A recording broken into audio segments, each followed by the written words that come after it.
ayun nga, oh, ayun nga, at babiyahin na kami from Guimaras Island to Iloilo City proper, oh, to Iloilo Pier. Ayun, oh, nakita nyo ba yung Guimaras na yon? Ayun, oh, nakita nyo? Ayun, teka, lalapit ko, ha. Ayan, napabasa nyo ba?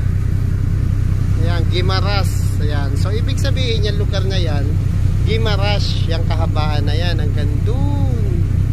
Liitan na natin.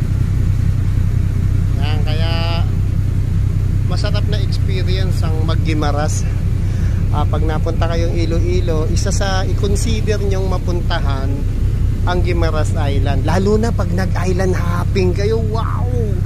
Napakabuti nga ng Panginoon kasi pinayapa niya yung panahon kahit bagyo. So kahapon bagyo, ngayon hindi, pa-birthday niya sa akin.